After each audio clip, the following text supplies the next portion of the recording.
Welcome to the Wayne was actually one of the shows that I was most interested in getting to for this whole marathon. With my luck, it just so happened to be one of the very last shows on the list, as well as one of the last ones that I decided to watch. We're almost home now with only 3 cartoons left to get to. Anyway, I wanted to watch this one a lot because it seemed very close to a lot of the other kinds of shows that I was into, and I'm not the only one who seemed to notice that. When Welcome to the Wayne first came out, or in some very sad cases before it even came out, it was compared a lot to Gravity Falls, which is probably unfair, but it's not without merit. There are definitely similarities to Gravity Falls, and more than just superficial ones. Welcome to the Wayne is about 3 kids solving mysteries where the adults in their life either don't believe in the supernatural, or are using the supernatural to their own ends, in a place that seems normal from the outset, but it really isn't normal at all. Also, one of our main characters even has a grappling hook. Look, a lot of people call this an outright ripoff of Gravity Falls, and that's unfair. But when you've got a kid solving mysteries about the supernatural that has a grappling hook, those comparisons are going to come, and you only have yourself to blame. Whatever the case, ripoff or not, this is at least Nickelodeon's answer to Gravity Falls. One which they liked so much, they only aired each new episode once and then gave the show a year-long hiatus.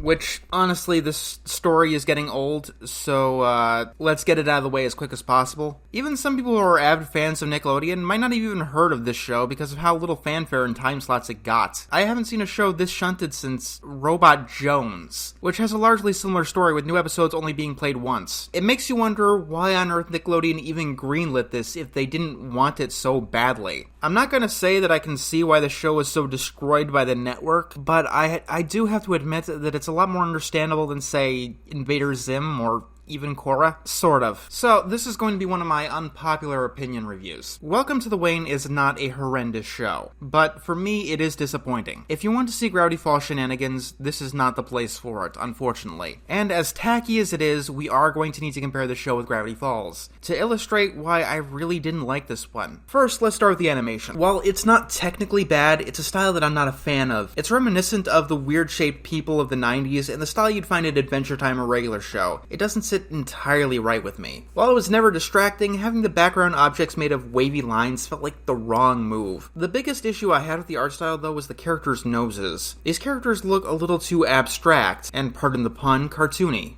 What's the problem with having a cartoon look cartoony? Well, nothing, unless you want to sell us on a very serious mystery. Think of the shows that had a more serious tone that focused on some kind of ongoing narrative in the intrigue. Shows like Avatar, Gravity Falls, Danny Phantom. They kept their people looking as much like people as possible. A show in this genre with this tone doesn't give you as much room for stylization as, say, a talking dog solving mysteries. The art style of the people also kind of makes a statement that I don't think the show is intending. While the characters look weird and abnormal, the monstrous creatures actually look a lot neater, with cleaner shapes and more realistic proportions. Using a different style entirely is an interesting idea, because it gives you this strange effect when the fantasy creatures look much more realistic is not the right word, but normal in a sense. Imagine Courage the Cowardly Dog where everyone is in this weird stilted CGI except King Ramses. That's kind of a showcase of what I'm talking about here, and my problems with the animation. For what it's worth, the mystery itself in Welcome to the Wayne is interesting. It did keep me involved with how the plot would unfold,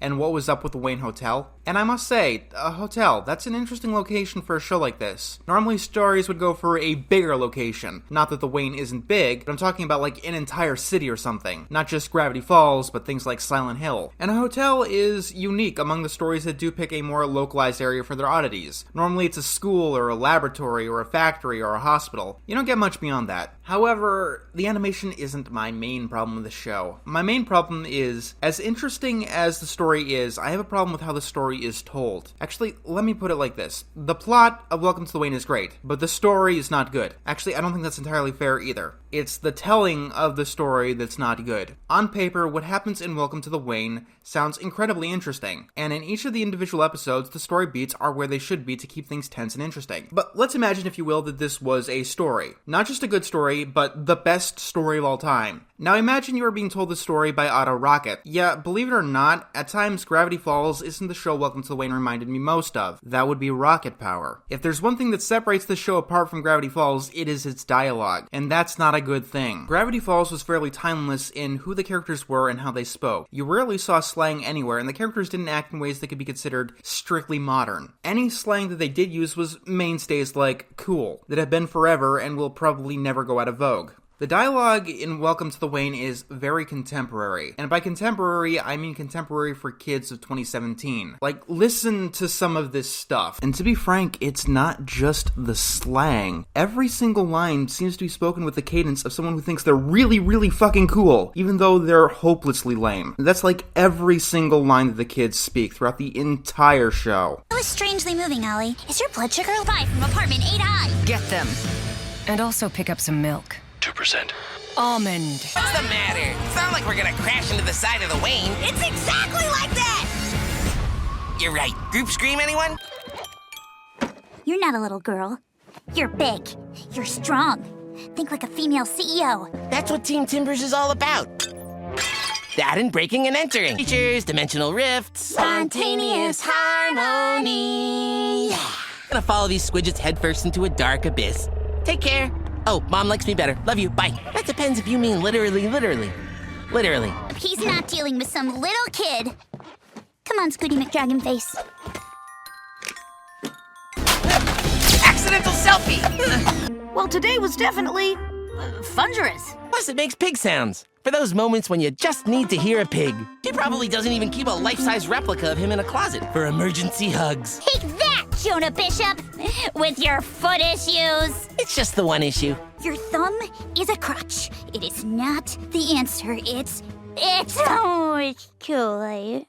It uses a lot of slang, a lot of, I don't want to say memes, but just a Generation Z internet way of talking. It constantly comes across as awkward. I get that I'm not in the age group where a lot of the slang is used, so it's understandable that I'd personally find it cringy. The problem, of course, is that when you make a piece of media like this, you don't just make it for 1 year, but you make it for all years. You have to remember, the slang that they used in Rocket Power, and even in Da Boom Crew, was actual slang that people used at one point in time. And in 10 years, Welcome to the Wayne is going to sound almost exactly like those shows. So imagine the Rocket Power characters in Gravity Falls. Congratulations, you got Welcome to the Wayne. That's not the only problem, though. This show has a very Sims understanding of kids. I think I've explained this before in this marathon, but it does bear repeating. If you don't know, in The Sims, when a character moves on from a toddler to a child, they act exactly the same until they turn into a teenager. So, 4-year-olds act exactly the same as 12-year-olds in The Sims. Whenever I say that a show or whatever has a Sims understanding of kids, it basically means that they assume that 4-year-olds and 12-year-olds act exactly the same. In the very first episode, these kids going around taking themselves super seriously solving mysteries are also doing things like riding a bicycle with tassels, having tea parties, and sucking their thumbs. Could you imagine the kids next door doing something like sucking their thumb? Even number 3 never stooped to that level. And yeah, I get it. Some kids hold younger habits far longer than they should. But it's just ridiculous here, and you're supposed to take this character seriously. And I just can't.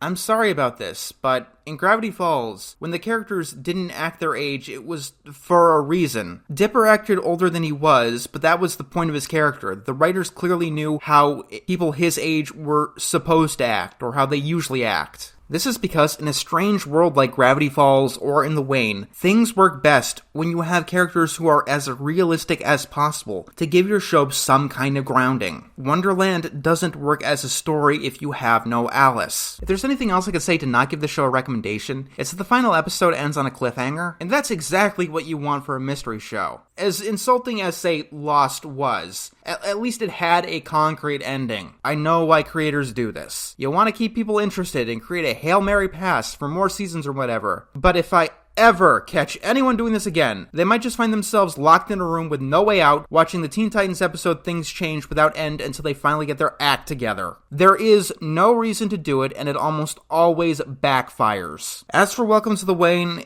it's a disappointment for me. The concepts and the world that Welcome to the Wayne establishes is definitely interesting, and I'd like to see more of it. I just want to see it explored by Dipper and not the characters from Welcome to the Wayne. Because they chose to be so, let's call it contemporary instead of timeless. And because the show decided to be so timely, it's already faded from the collective consciousness. Next up, Here we go.